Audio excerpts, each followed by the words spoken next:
Вітання! Ми знову на Донеччині, аби розкрити одну з важливих тем. Але цього разу вона стосуватиметься не лише Донецького краю, а й всієї України. Вірніше, долі українського народу. Потурань, знущань та катувань, котрих довелося зазнати українському народу протягом ХХ століття, і котрих, на жаль, він зазнає у ХХІ столітті. Сьогодні на прикладі родинної історії одного нашого друга ми хочемо розказати, як стиралася національна пам'ять, руйнувалися українські родини та знищувалася ідентичність. Сьогодні ми вирушаємо в експедицію, аби віднайти втрачене – зв'язок з корінням, правду і силу, котрі допомагають нам встановити власну ідентичність.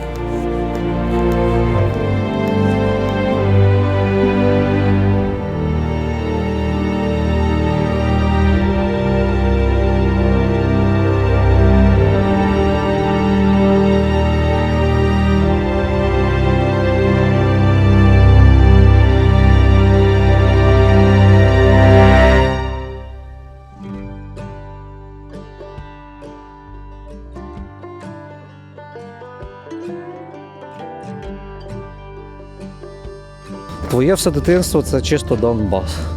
Ти виріс тут на Донбасі, так себе позиціонував. Я з Донбасу, чи да? От я розумію поняття твоє, що твій рідний край Донбас. Та я не можу сказати, розумієш, не поставало такого питання, мабуть, як і в більшості місцевого населення. Ти живеш себе своє життя, типу, і є ти, і все. А якась самоідентифікація, вона приходить вже пізніше, якщо вона до тебе доходить, зрештою. Ну, але по суті, там до якогось віку, до підліткового віку, 13-15 років, мені було абсолютно по барабану на якусь ідентичність. Я не вважав там себе, особливо не задумався про те, чи я українець, чи хто. Була цікава історія, що десь там в початкових класах, може класі другому, на уроці англійської, там треба було вказати, якої ти національності. Ось, і я не знав, що відповісти. Ну і вчителька така, росіянин. Тому що говориш російською, так? Так, я говорив російською, таке, думаю, логічно, мабуть, да. Я росіянин. Ну, але з мовою, по суті, да, це дуже цікавий кейс. Виходить, що моя бабуся по мамі, вона з Білокуракина, вони розмовляли українською. І десь в років 7-8 вони переїхали на Донбас, і вона вже російськомовна стала. Вона зараз зі мною спілкується ще українською, а так російськомовна. В тебе в сім'ї всі говорили українською? Ой, російською. Да. Весь час ти виростав російською, оточення російське, російськомовне місто, Донбас. В цьому ти пишеш, що ти росіянин, коли тебе в школі питають, хто ти. Але зацікавився ти, коли тобі довелося... Що робити? Родовід, да? З родоводом ти зайнявся? Це перше, просто родоводом, не знаю, там ще в школі, а так для себе, коли зацікавився, то десь років вже в 17-18, коли якась національна свідомість сформувалася. Ти з дитинства, по суті, футболом захоплювався, да? І потім в ультрас катав в Донецького Шахтаря. Так, спочатку я вболівав за Динамо. За Динамо? А потім пішов на сектор Шахтаря. А за Динамо що? Це нонконформіст, такий проти всіх? Да. У мене схоже було на Хмельниччині абсолютно тільки навпаки. Я вболівав за Шахтар, тому що там всі були за Динамо. Але потім таки за Шахтар почав, так? Да. Ультрас повпливали на національну свідомість, чи ти вже попав в ультрас якраз за те, що ти був свідомий? І сектор доволі допоміг сформувати якусь українську ідентичність. Не так, щоб багато людей на секторі прям захоплювалися націоналізмом, але ядро було націоналістичне. Рідні тобі краєвиди? Для мене, мабуть, найбільша асоціація з якимось таким регіоном дому – це різнотрав'я степів в травні, коли ти виходиш просто в балки і воно все буяє. Ну і терикони, якби їх хто не намагався не відкинути. Абсолютно. Тут немає нічого не сором'язливого, нічого, це ідентифікація марки реального регіону. Терикони, промка, викиди. Дуже унікальний будинок для Донбасу. Він реально прямо на Google картах відзначений. Такий п'ятиповерхівка, побудована в 94-му році з тризубом, таким унерівським, можна сказати, навіть трохи таким розлогим, широким, і з надписом «Слава Україні». На ті часи це було незвично, але тут хочеться про твою, щоб ти розказав про історію доби Януковича і життя твого в твоєму рідному містечку на Донбасі, на Донеччині. Що тоді відбувалося з символікою, що ти з нею робив? Все починалося з якихось стікерів, трафаретів, потім переростало в якісь політично-соціальні акції. Ми проводили День Соборності в 2012 році. Перейменовували вулицю Леніна на Героїв УПА трафаретом зверху, так? Потім воно ставало все більш радикальне, коли прийняли закон Колесніченка-Ківалова у 2012-му, то ми закидали офіс партії регіонів фарбою, навалили трафарет, що наступного разу буде не фарба. І на нас відкрили кримінальну справу спочатку.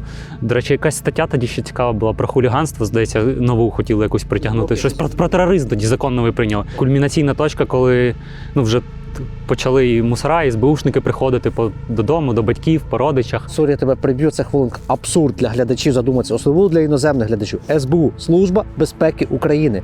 22-й рік незалежності України. Служба безпеки України переслідує людей, котрі проукраїнськими настроями. Це просто не вкладається. За те, що ви вулицю Героями України називаєте, там тризуби малювали, це, а феноменальна історія з червоно-чорним прапором, да? Чим вона обернула? Що ми на 23 лютого просто з другом зібралися, щось, в центрі міста ми зібралися. Ми щось хотіли зробити, але якоїсь конкретної ідеї не було. І так вийшло, що в мене був жовто-блакитний прапор, у нього червоно-чорний, міськрада, флагшток, якось воно так просто моментально все зійшлося. Ми його підняли, пофотографували, потім скинули фотки в мережу, і воно на вечір розлетілося так, що воно було по всіх новинах, просто гуділо. І саме цікаве, що воно переросло на наступне. А переросло наступне в те, що просто зігнали мітинг робітників з заводу, людей з шахт повиганяли. В День защитника Отечества в центре города там подняли флаг УПА. Это позор. Они оскорбили. Мы не позволим никому, чтобы нас так-то позорили. І знову ремарка, тому що нас багато дивиться закордонних людей, тут потрібно внести.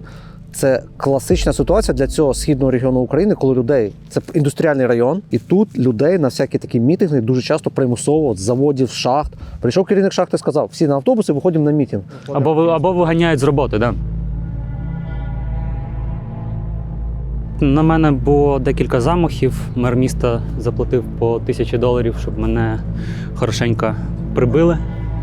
Тоді тобі реально там нанесли таких травм серйозних, так? Так, я трошечки довелось полежати в лікарні декілька тижнів. Сім'я твоя, що, як вони після цих всіх переслідувань цей час?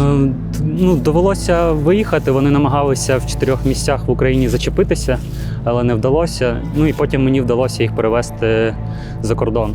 Потім Майдан, ти ж, я пам'ятаю, що ми вже тоді були знайомі, активна участь на Майдані, так? Так, я з 1 грудня був на Майдані, це, звісно, такий незабуваємий момент. Потім, окрім сьогодні, крім 24-го року, коли ти тут востаннє був на Донбасі, на Донеччині, вірніше.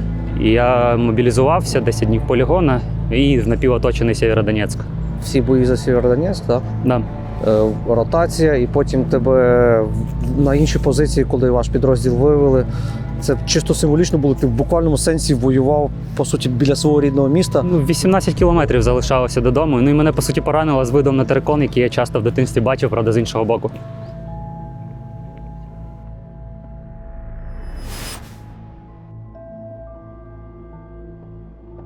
А от йдуть місцеві жінки, ми в них зараз запитаємо, хто і коли, чому в 94-му році це зробив. У мене є припущення, що це, можливо, будівельники були десь з заходу України. А можливо, тоді в 94-му році був теж якийсь актив тут місцевий.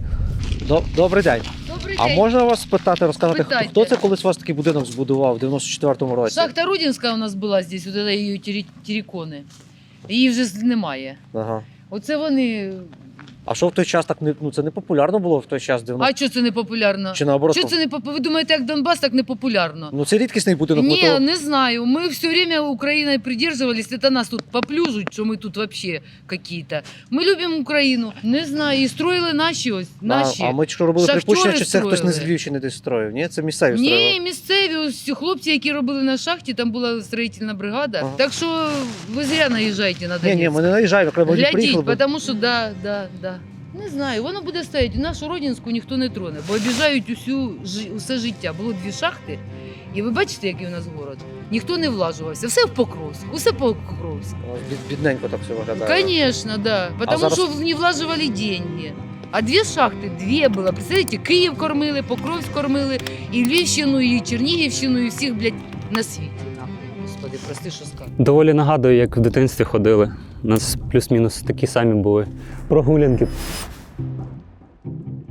в мене що по одній, що по другій лінії, одне покоління достатньо навіть. Не те, щоб одне, щоб воно пройшло, а вже людина в дитинстві, якщо вона потрапляє в російськомовне оточення, вона переймає російську мову і вона стає її, ну, якби рідною. Немає ж такого, що розуміння у людей, чи дійсно вони були російськомовні. Тобто одиниці насправді розуміють, що от вони, що це їхня рідна мова, а як вона стала рідною, ну це просто роки репресій І ніхто не цікавиться історією. Це про важливість цікавлення історії, про що ми завжди повторюємо. Інформація, історія, знання, інформація, знання історії – це вкрай важливо. Я знав, що родину. Ох, сорі, тут такі приходи десь, да? Гупнуло щойно, така ж. Родину батька розкуркулили, їх відправили кудись в Сибір.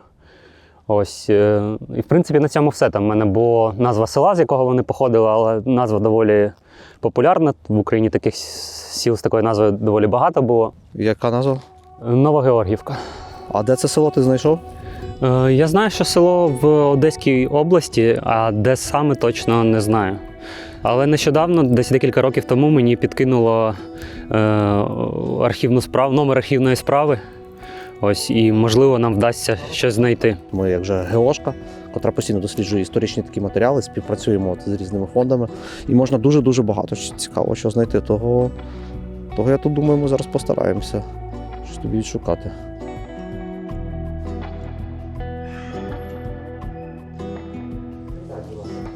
Нітратівка, Нобелівка, Ново. Ново.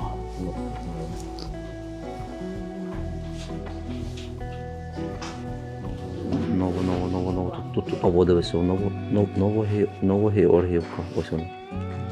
По розкуркулених практично всі справи збережені. В чому цікавість.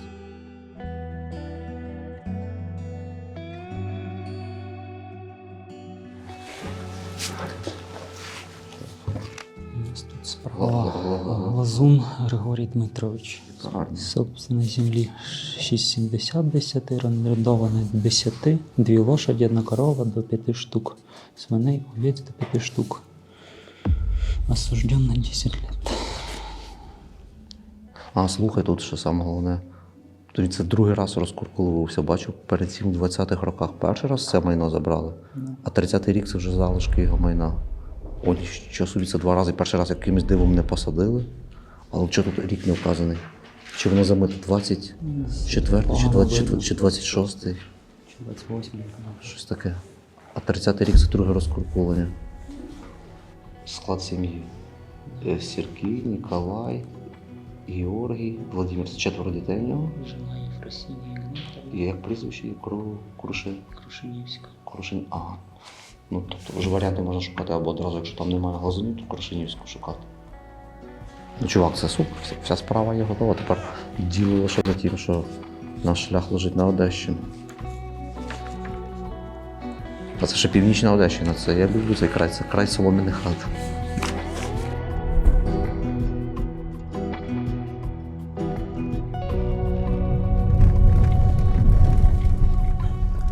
О, знак спини, я сфоткаю.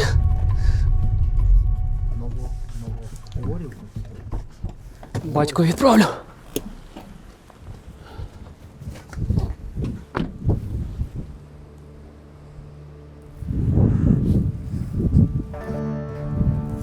Зараз нам треба шукати Глазунів. Ну, спустимося машиною вниз і там підемо, я думаю, десь далі.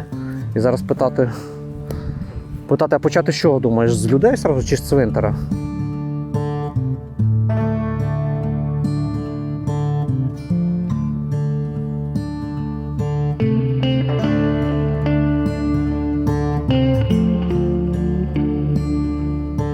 Ми зараз маємо змогу подосліджувати тим, чим наш займається проект дослідженням сіл, оцих українських зникаючих.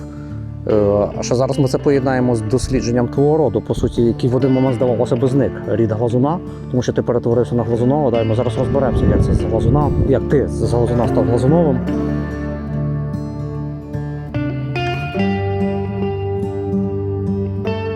Ми шукаємо когось людей з фамілією Глазун або Глазунов в вашому селі. Такого я не знаю. Хіба що хтось такий, що корінний тут житель. А ви не звідси, так?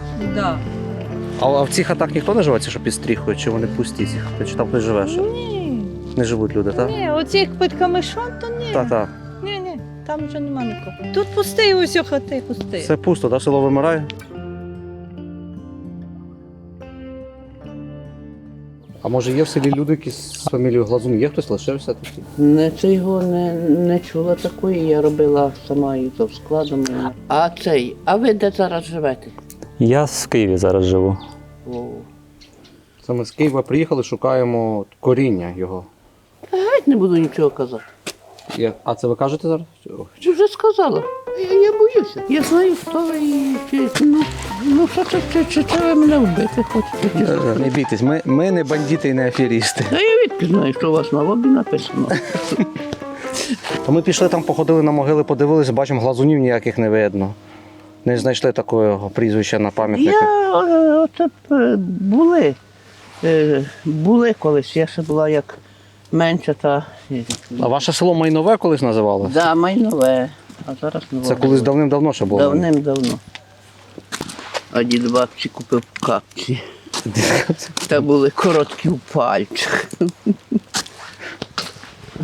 А о, хтось їде з людей, може люди знати будуть. Ставайте, Можна. ступіться з дороги тільки. Добрий день. Арестували. Добрий день, може ви нам підкажете? Шукаємо інформацію по селі. Людей Глазуни. Чи є у вас в селі хтось з фамілією Глазун? Немає такої? Коли? Ну, як ви не пам'ятаєте, я відки пам'ятаю. Знімаємо таке кіно от, про хлопця. Тому що він сам з Донбасу вже як, але почав досліджувати свій рід, і в 30-х роках його родина з вашого села походить. Але в 30-х роках і радянська влада звідси виселила. Бо ми сюди пішли на цей цвинтар, Там подивились, нема. пошукали пам'ятники, чи є хтось з фамілією Глазун. Ні, вони там на кладбище ще Кучеровському. одно є ж в кінці села. Мгм. Бо там усі можуть такі хоронитися. У вас дуже-дуже довге село таке воно. Да, довге село, хороше в нас село, просто зараз уже пусте. Мало залишилося. Та ми бачимо, пустих хат вже Да, багато дуже є. хороше село, дуже багате було колись. Так що удачі вам. Дякую вам, гарного дня. Удачі вам. Дякую. Це в інтернет викладуть. Це буде по телебаченню буде трохи. А Боже мій, я з кувінькою згорблена. А як же? А ви не виключили. Добре, зробимо. Чули? Да. А. Смішно. То, що зараз називається Новогеоргівка, це одне з найбільших сіл колишнього Ананівського району, зараз Ананівської ОТГ в Подільському районі Одеської області. І це було одне з найбільших реально сіл цієї округи. І ще офіційно зараз навіть Вікіпедія тут подає 1200 чимось жителів, але по факту, коли ми зараз спустилися в це село і от шукаємо по селі сліди роду Глазунів, то більшість хат тут виглядають ось так. Ну просто пусті хати. А ще саме цікаво, 25%, напевно, села це хати під стріхою, хати під очеретом, так як більшість півночі Одеської області. Пам'ятаєте наше відео з колишнього Любашівського району про хати під стріхою, то так само Ананівський район колишній туристично дуже привабливий з цієї точки зору, адже тут незліченна кількість хат під стріхою, вони мальовничі, вони красиві, але, на жаль, ці села дуже стрімко занепадають. І зараз цих занепадаючих сіл потрібно витягати цю історію по краплинах і збирати, тому що вона взагалі піде в небуття скоро.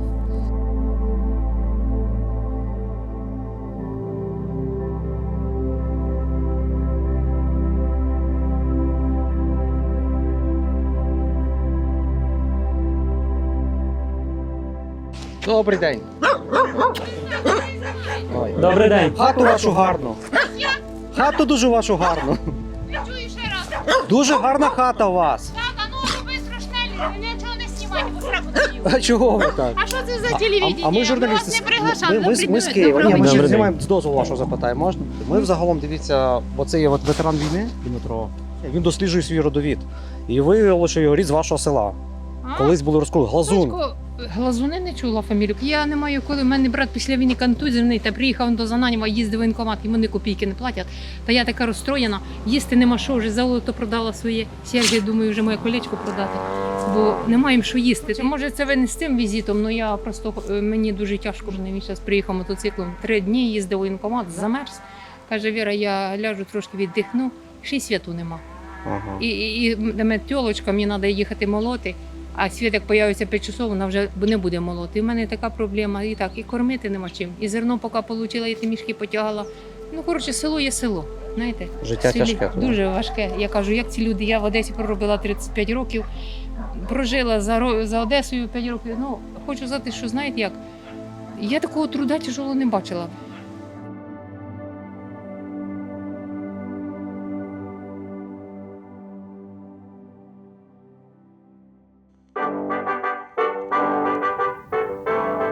Класична історія села, яка писалася як в кожній бібліотеці.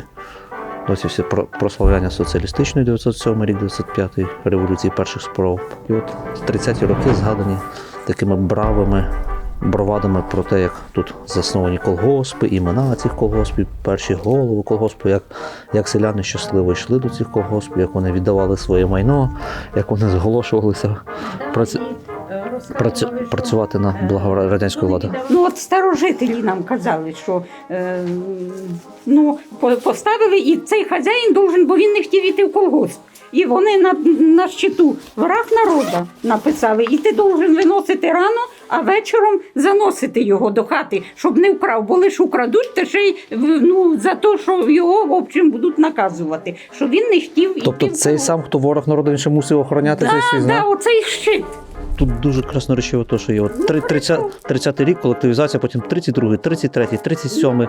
Все пропущено. І наступний етап історії 41-й рік. Що напали фашисти.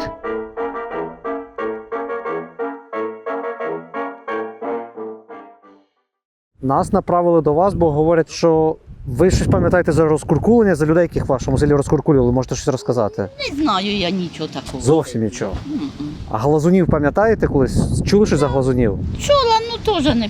Ти що я така сильно стара? Ну, 78 років, звісно. А за ті глазунів, де їхні тут хата була чи якісь... Ой, я не знаю, вони на тій вулиці, на тій вулиці, у тому краю аж вони жили. Там, туди. Да, на тій стороні, так отою вулицею, туди десь вони вкрай жили. Отак воно ниточка по ниточці, краплина по краплині, блукаючи українськими селами, можна не лише досліджувати історію цих сіл, а можна досліджувати історію цілих українських родів, котрі походили звідси і котрі радянською владою були репресовані, і лише завдяки інтересу людей, котрі починають цікавитися своєю історією. Так як на прикладі Дмитра, можна повертатись в минуле. Це не дуже легкий процес, але я вам скажу, це навіть цікавий процес. Ви збираєте пазл свого життя. Це дуже важливо, адже з історії кожної родини складається загальна історія нашої держави, і історія нашої нації і народу. Якщо ми не будемо пам'ятати історії своєї родини, в ньому розбиратися, то про яку історію держави і народу ми будемо говорити? Ми тоді перетворюємося, вкотре повторюю, в націю манкуртів, і націю, якій байдуже свій рід, своя мова, своє походження і потім загалом своя державність.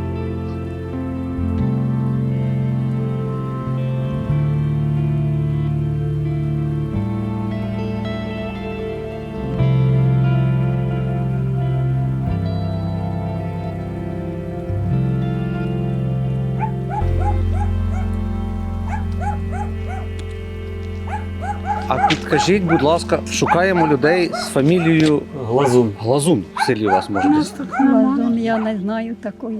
Не знаєте нікого? мають чужі? Може, чужі хтось. Ні, колись, а Дуже старші? давно. Не було старших колись таких людей з фамілією? Глазунів в нас взагалі не було. Це ще до революції був глазун, тут того жив. Ще А. до революції, ну його репресірували. От таке ми й шукаємо. Тут вони жили, де кузня. Там є ще хатина.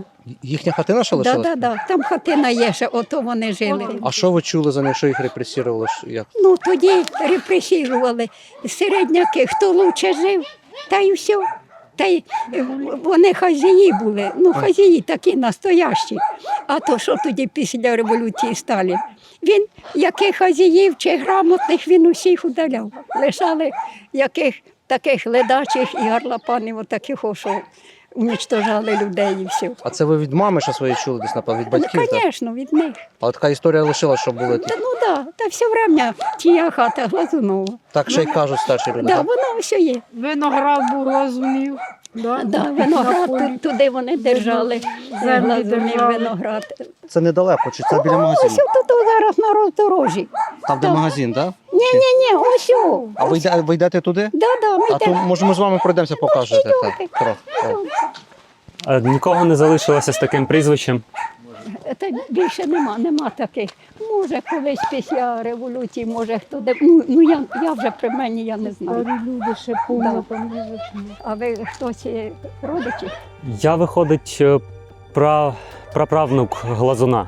Бачите, пройшло майже 100 років, він зацікавився своїм родом, Ну, правильно. тож шукає, звідки його коріння походить, своє якби, Правильно, зараз багато так. рідне Ні, село да. своє. Колись нас мабуть, шукати. Ми не вийдемо в історію.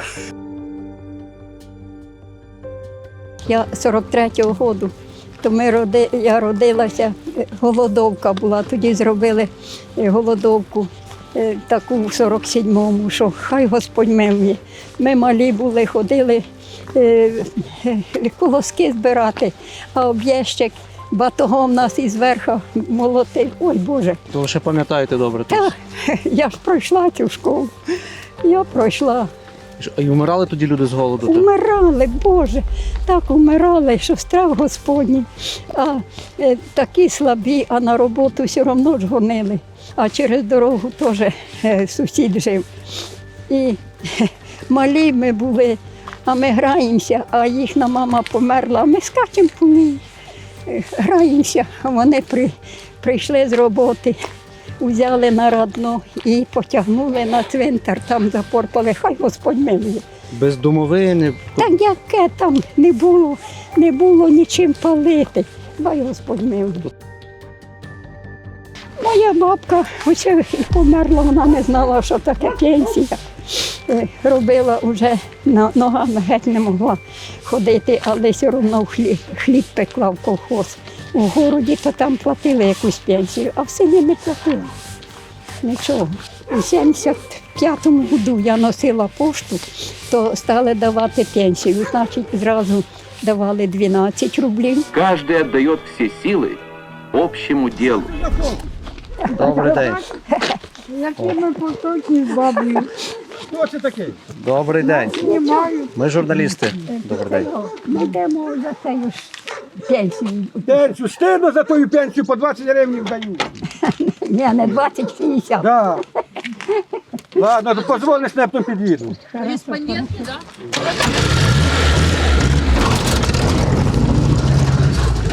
Дожилися, що за пенсію йдеш шукають. Вона була гарненька, стояла. Колхоз ми мастили її, це була конторка бригадна. А то що це Глазунове було, кажете? Що він тут мав? Ну, це його було. Тут були сараї, в общем, усе. Ну, це вже колхоз розвалив, тут баню були, зробили, а це мастерська, а це кузня була, а це його було. Там до горбик є, там сарай був такий, де горбик так є і все. Це його було у бістях. Оце вона лишилася, ця хата. Це була велика хата, а тоді там маленька була. Вона гарненька стояла, відколи розпалося все, та ніхто його не масти. Та й така була. Тобто йому більше 100 років вже десь Та таке. більше, звісно. Мені вже більше 80. Так, коли строїли комишом, оцього всього. Так, таке було врем'я, так строїли. Але воно було крепше, як зараз то камінне, лищуть та й розсипається. Вона була така гарна. Ми її мастили з вуглами синіми. Але я, звісно, здивований взагалі, що воно стоїть. Я не знаю, я не очікував побачити щось, окрім фундаменту, якщо чесно. Тут прям хата стоїть майже, не ціла, але принаймні якийсь образ від неї є і прям, неочікувано. Що 100% руками твого Григорія ліпилося, так? Да? Оце дуже багата хата. За те, що ти мав таку хату, таке господарство, овець, якусь худобу, радянська влада доблісна вважала тебе ворогом народу. За те, що ти просто працював. І за те, що ти ворог народу, тебе звідси в кайданки. Але так, по факту в справі написано 6 десятин своєї землі, 6 орендованої, кінь, пару овець і 10 років тюрми.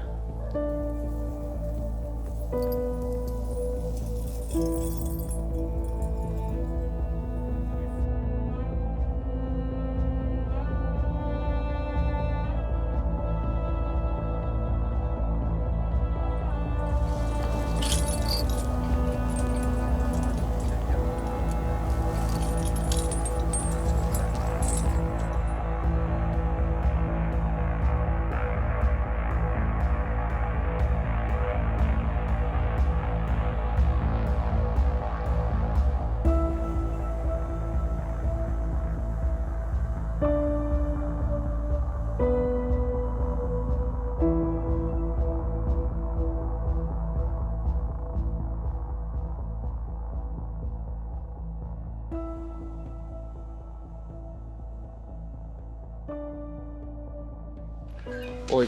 Ви нас не бійтесь, бо вже люди деякі нас боялися. Журналісти, шукаємо вас. Бачила ваші передачі. А, серйозно? Так.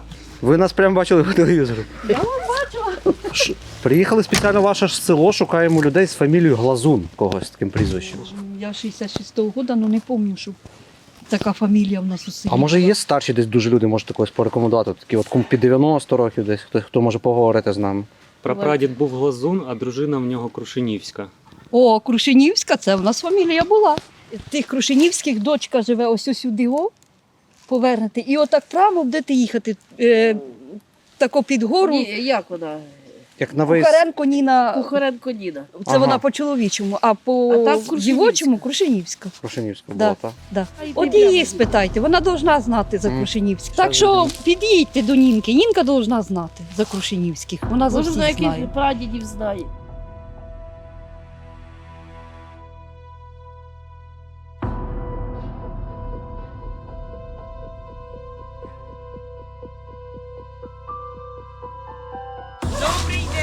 Це, Ви Ніна Кухаренко? ну так. А у вас жіноче прізвище Крушенівська, так? Да, а жіноче дівоче прізвище Крушенівська. Ми шукаємо, в мене прадід був Глазун, а в нього дружина була Крушенівська, Єфросиня Гнатівна. Ви не чули про таку? Мій дід Степан Крушенівський і Єфросинія дівоче фамілія її Крушенівська, вони рідні. І діло в тому, що я Єфросинію знаю, як вона там по паспорту, але ми на неї казали Дуся. Так що я знаю її. Що ми з вами родичі виходимо.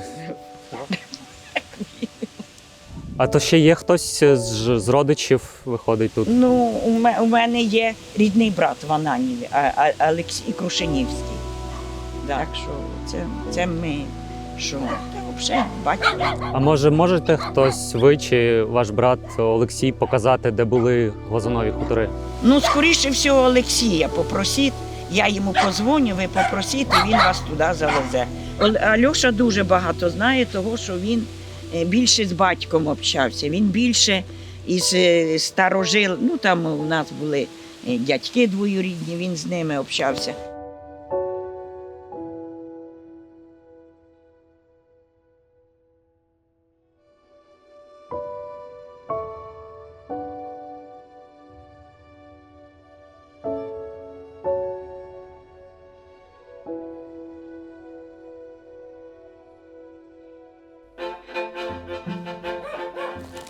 Добрий день. Добрий день.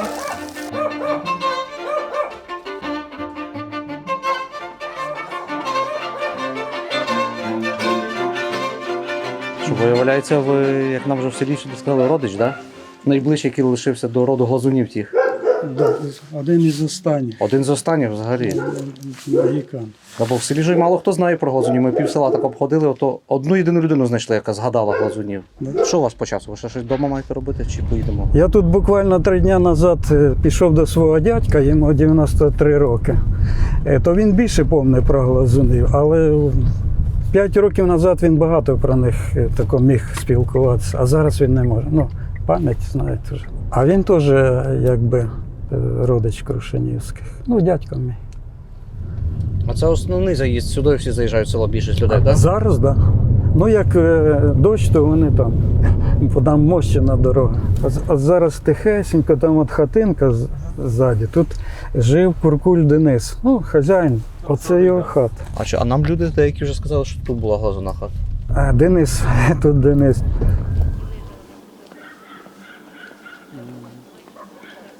Що ти шкаралупи садила.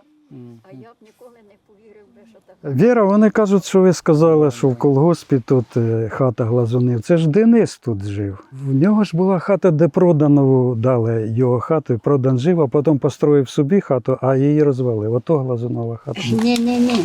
Оце Глазунова. І його виноград був Глазунів, отому за селом. От селом, так, це я знаю, хорошо. Оце їхня хата, бо я знаю, що все время ж розказували, що це їх репресірували. Якщо ви кажете, ця хатина, вона зараз є тут коло кузні, Да, да? оце де А між цією хатиною і коломійцем тут була ще одна Денис, сказали.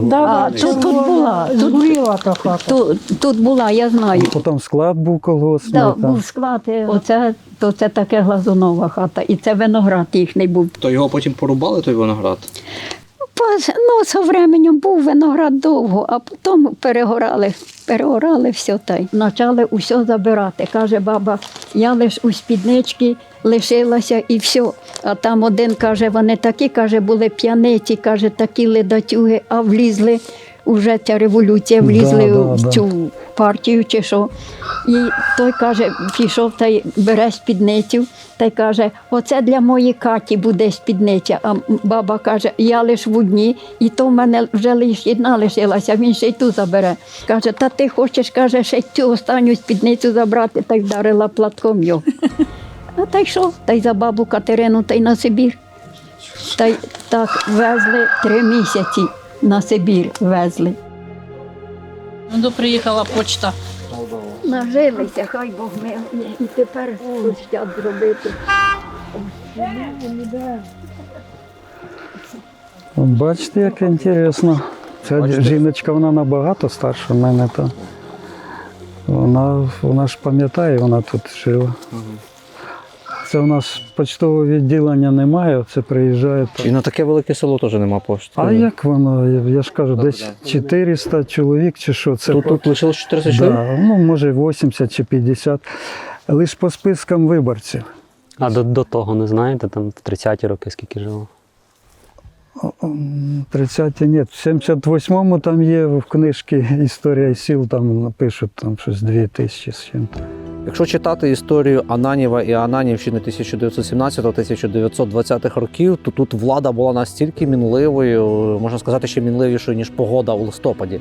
Що там один день світить сонце, іншого дня йде дощ, третього дня вже випадає сніг.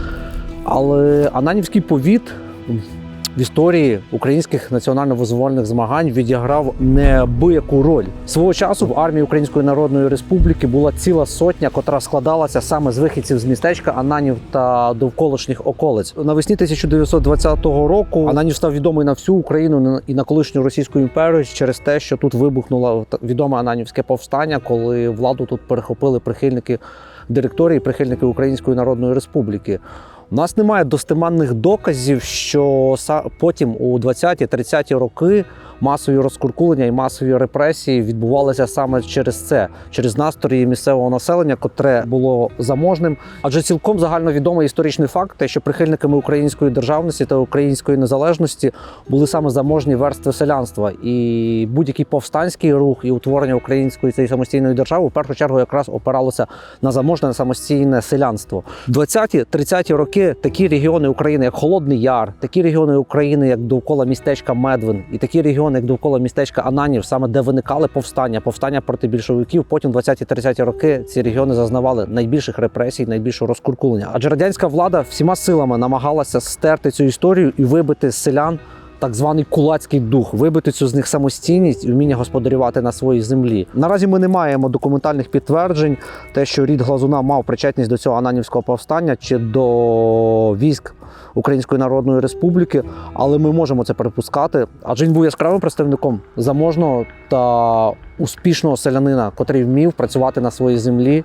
І зараз я промовляю ці слова не в цілком випадковому місці, я їх вимовляю у містечку Ананів, на місці, де у 2018 році активістами встановлено пам'ятник землякам, які воювали в лавах армії Української Народної Республіки за незалежність України у 1917-1921 роках. Як не прикро, але навіть на 2024 рік ось цей пам'ятник у містечку Ананів на Одещині залишається одним з небагатьох пам'ятників, котрі вшановують боротьбу воїнів Української Народної Республіки, воїнів 1917-20-х років, котрі боролися за українську незалежну державність.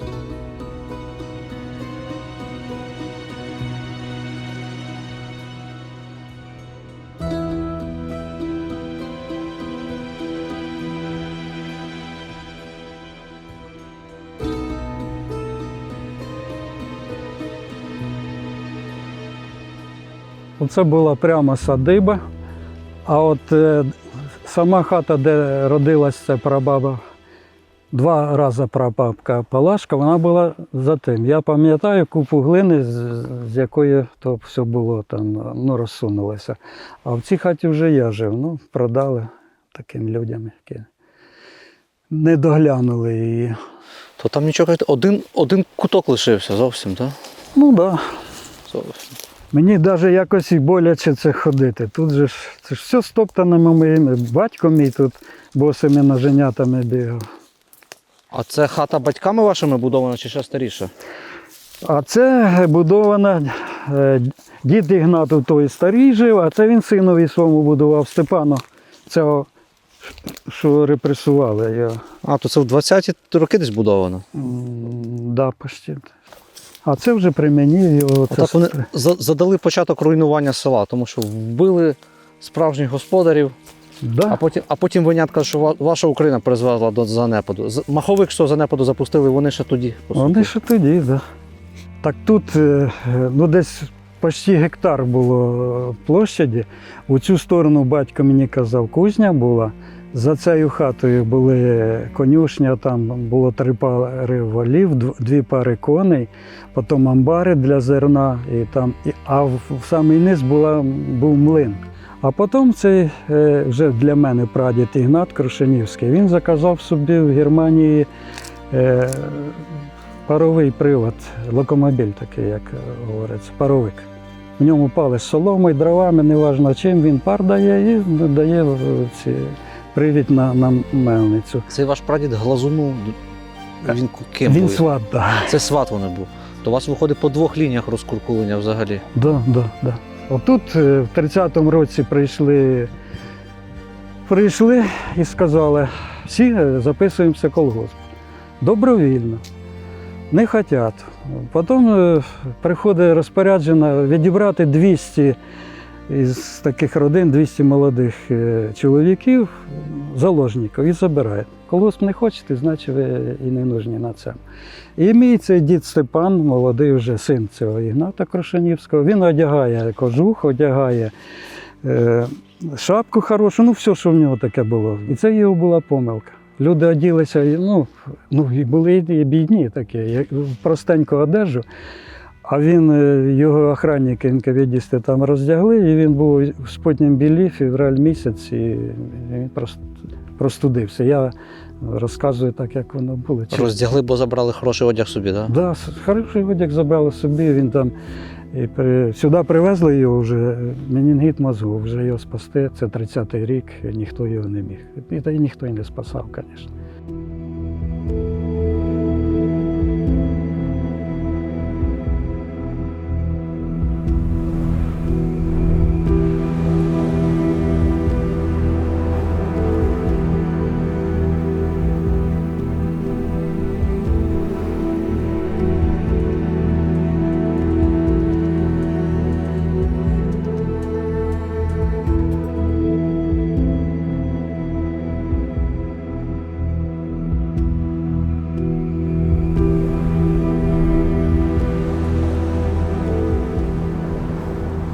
В 30-ті роки ХХ століття багато хат тут на Одещині та й загалом по Україні виглядали так. Виглядали, по-перше, того, що вони були накриті тоді стріхами, і дуже часто стріхи отак розбиралися з кулями. Це можна пригадувати з наших експедицій Хащі, коли ми це досліджували на Поліссі, і нам люди тоді розповідали, що куркулів виселяли з хати, так виганяли, що приходили і починали цю солому.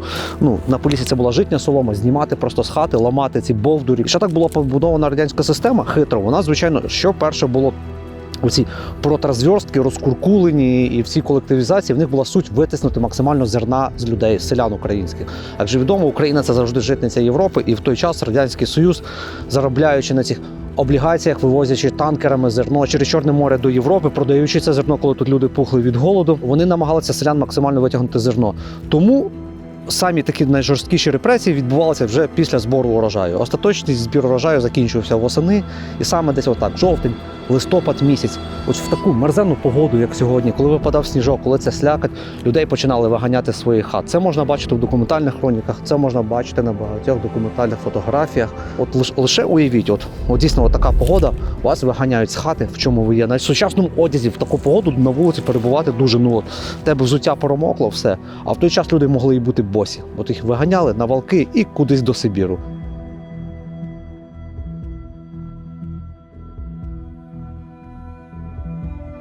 Теж явним прикладом є сьогоднішня наша історія сім'ї Глазуна, котрі так само восени 1931 року звідси з села Майнова, села Новогеоргівка були відправлені туди, у Пермський край, а потім ці хати заселяли бідняків по кілька сімей, або передавали ці хати на потреби колективних господарств, колхозів так званих і так далі, тому подібне. І тоді взагалі була запущена оця модель неправильного розвитку українського села. Вкотре повторюю, що саме тоді воно було запущено. Якби не було цієї колективізації, якби не були знищені господарі, українське село б не виглядало сьогодні так, наче по ньому всьому прокотилася війна. На сході у нас дійсно прокочується війна, але ми зараз за сотні кілометрів від зони бойових дій, але от зараз Дмитром пройдемося вулицею Новогеоргівки, вулицею колишнього Майнового, колишніх Балок, тому що це село за свою історію мало 3 назви. Погляньте, як це село виглядає. Там от можна просто обернутися. Он хата. І вони дуже символічно, що дійсно тут багато хат ще під такими стріхами. І оце все вулиця, подивіться, вулиця. Враження, що її стерли кабами, що її стерли ураганами, градами. І потім розвертаємося в ту сторону. Це просто взагалі повна жесть. Да, виглядає, наче по ній. А тут пройшлися артою. Так, виглядає так, як, знаєш, це твоя одна батьківщина, яка стерта совєтами. Якою це зброєю? Як можна назвати цю зброю навіть? Це зброя якась. Якщо на Донбасі зараз зброя масового там ураження, якісь бомби, реально, снаряди, гради, урагани, вибухівки. Я не знаю, яка це зброя, але б'є вона в самий корінь, коли тебе просто розривають від коріння і ти навіть не маєш ніякої інтенції до боротьби. Це саме головне. В тебе вибуває це бажання, все, без бажання ти сам починаєш це руйнувати. Не потрібно потім приходити бомби кидати на ці хати. Люди з стертою своєю пам'яттю, з стертою ідентичністю, вони самі перетворюються на бомби, заповільні дії, котрі самі себе знищують. Тому що, якби це гірко не звучало, врешті-решт так сталося, що ці українські села до такого стану призвели самі люди, котрі жили в цих селах. Це здебільшого, вони їх і розграбували, і добили. А дуже часто, саме страшне, вони робили це несвідомо. Це було нормально. Грабувати, красти, розтягати, що воно буде, валити, не доглядати за тим. Оцей колгоспний колективний тип мислення. Коли тобі на все начхати, і ти ні за що не переживаєш, а так, буде воно як буде. І навіть ми щойно їхали цією дорогою, здавалося, в радянські часи тут робили бетонну дорогу для села, це добре. В даному випадку вона ще дуже хорошої якості. А перед цим ми їхали, думали, як можна настільки криво, каряв заливати бетон. Маючи в житті досвід роботи з бетоном, я колись працював, я думаю, це нереально його настільки криво заливати. Тому що це був колхоз. І колхоз так заливав, отак. По-колхозному. І це вже прямо навіть в нашому лексиконі українському що сталося. Це нічого доброго не асоціюється з колгоспом. Якщо щось каряво, криво зроблено, якось халтурне, це зроблено по-колхозному. Розумієш, воно з одного боку, розкуркулення, по суті, знищило якийсь в тобі опір до боротьби. Це таке. А друге, сама совкова модель, вона змушувала тебе просто бути неактивним, настільки мовчати, забиватися в куток і нічого не робити, щоб просто мати змогу вижити. Навряд чи той, хто будував цю хату, думав, що в хату отак хтось колись буде заходити. Боже, скільки хат в цьому селі під стріхою і скільки з них просто отак от стирається в ноль. То явно видно, що ця хата ще з 80-х років отак покинута. Чорти, нам зараз сказали, що точно 260 людей в селі залишилося, а було до приходу совєтів під 5 тисяч. Під час радянської влади. Хтось казав навіть 7, але не знаю. Це, я думаю, це вже люди перебільшують, люблять перебільшити, але навіть в радянські часи, коли ті, хто полишалися, вони вже тут якби трималися, до 80-х років до 3 тисяч, 2-3 тисячі ще трималися. А в 80-х взагалі, коли їх відпустили знову, вкотре, повторюсь, лопла ця дамба стримування людей, вони потоком звідси всі відтекли. Саме головне, що це потрібно донести до більшості, бо багато хто досі серед українців не розуміє. Вони кажуть, от був Совєтський Союз, колгосп поробили. От Україна всіх асоціюється з руїною, тому що воно дійсно вже розвалюватися по факту стало в Україні. Але повторюю знову це метафорично. Ви вже бачите сам вліт кулі в ціль, як вона руйнує цю ціль. А де випущена ця куля, з якого ствола вона вилетіла, і хто натискав курок, багато хто не бачить і не здатен бачити. А щоб це бачити, це потрібно розбирати свої історії, вивчати її, пам'ятати про своє минуле. Адже Тисячний раз повторюємось, без минулого не буде майбутнього. То, що ми маємо зараз.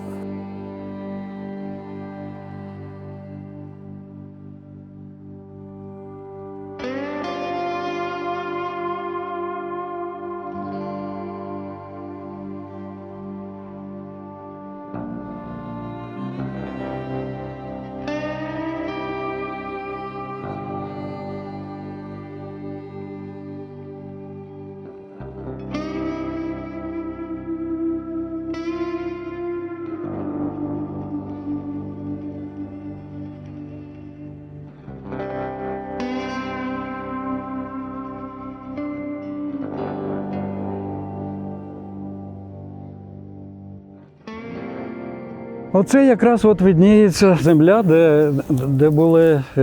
де був наділ.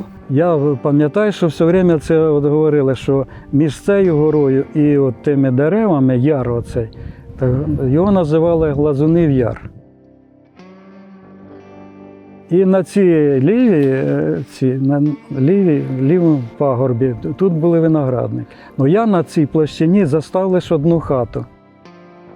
Хата під камишом, так як гриб, прямо сиділа в низькі ці стіни, а камиш чуть не до землі так був. Ну, Тобто, скоріш за все, перший раз, коли розкуркулювали їх звідси, да, розкуркулювали? Да, я думаю, що звідси. А він перебрався потім в село, а вже тоді, чого їм не хватило першого разу, вони ще й другий раз його розкуркулювали.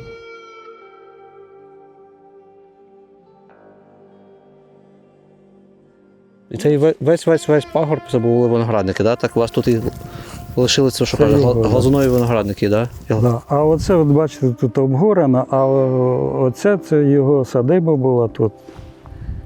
Це він тут мешкав і тут працював. Що, бери Дмитро відновлює виногради тут. Ви і вино випустите. Я б на твоєму місці не то, що там задумався, а реально би от зараз щось місцеву владу попитати, оце то точно ти не зміш, це тримають аграрії. А за якийсь горб, як це історично зараз відновити? Це просто пройшло стільки років, що сотні. Історично ніяк не віднош, просто хоча б викупити його за якісь... Взагалі можна в фільмі такий заклик прямо зробити. Зараз держава про ветеранів якби дбає, повернення, землю ж дають ветеранам. От є приклад, що ветерану можна якраз повернути історичну землю, звідки його радянська влада, проти якої ми, по суті, зараз боремося. Проти прямого правонаступника радянської влади, Росії, Російської Федерації. Вона тоді відняла цю землю. Зараз от Дмитро постраждав під час цієї війни за цієї ж Російської Федерації. А наша держава, якщо може зробити гарний дуже приклад, дбаючи про ветеранів, відтворюючи історичну справедливість. Да? Хоча б не прямо тут всі гектари, там сотні як так було, а комусь належить ця земля, якісь будівлі були, така велика площа, тут можна теоретично щось. Інтернату вона належала, а зараз ніхто нічого не може про неї сказати. Ну. Ж був виселений прапрадід. Нагадаю, Григорій. Григорій Дмитрович Глазун. В Росію взагалі куди там? В Сибір. Пермський край, там село Бородинка чи щось в мене десь записано. І це він там змушений був, щоб прижитися якось з Глазуна, стати Глазуновим. Ну, чи то йому дописали, чи то він сам собі дописав. Там факт в тому, що повернувся, він вже Глазунов.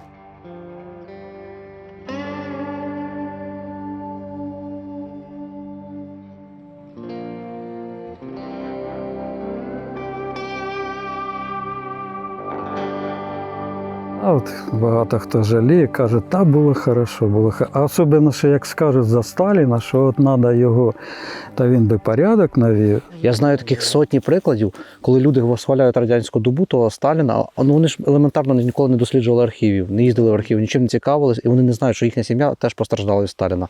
А коли ти їм починаєш розкривати карти, ну, в них стається шок, який вони інколи навіть відкидають. Вони не хочуть в це вірити. Та як ж? Так не було. Нас асфальт в селі стелили, нас світло протягнули, а то, що розстріляли пів їхньої родини, вони не хочуть цього знати. Тітка каже, що коли я скинув фотографію архівної справи, і вона показувала діду, то він дуже сильно плакав і не міг досі прийняти цього. На Донбасі діду, уточню, так? Ну і він на Соловйова підсів, як пропаганда почалась там з 2010-х років. То тяжко було спілкуватися.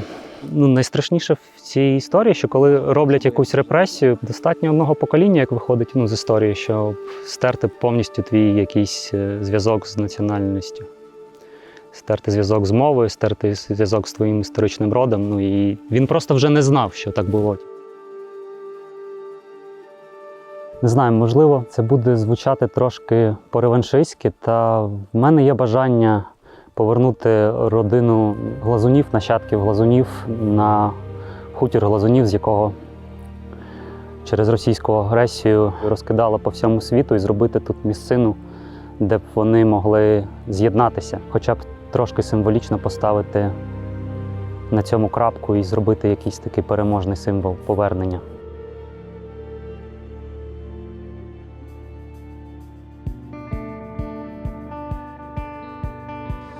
Для мене це дуже важливо.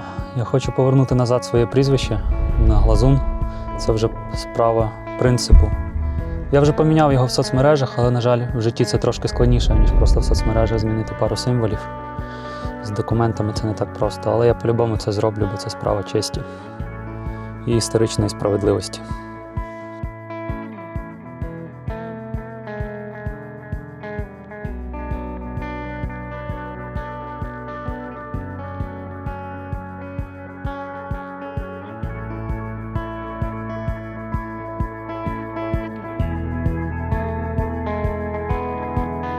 Вітер гуляє в степах і народжене полум'я тане, тягне всі соки із нас, тягне душі і плоть, щоб горіти востаннє. Під час ритуального танцю у наших руках розпадаються пальці, і в наших очах забувається погляд і губиться сенс у розмовах.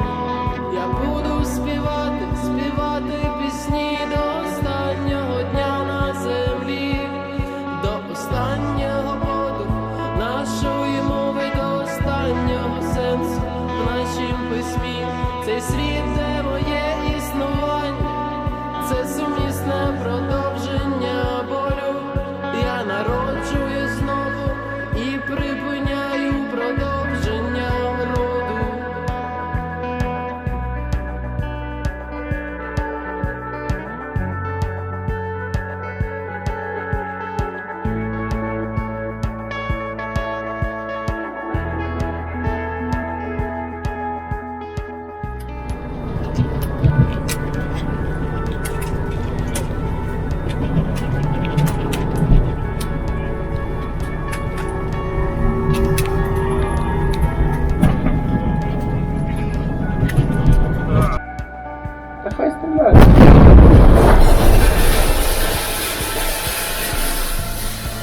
Вони так стріляють з двох сторон, блядь.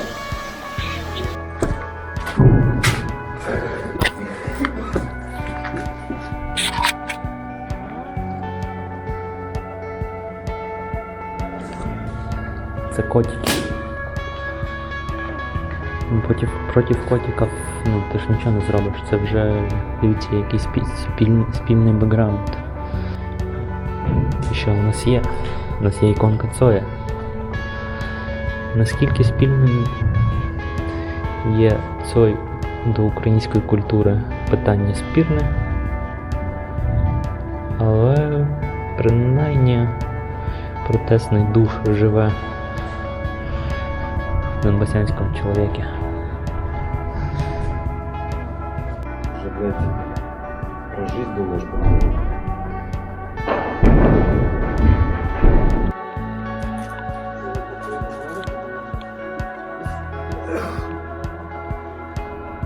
Чого вирішив піти?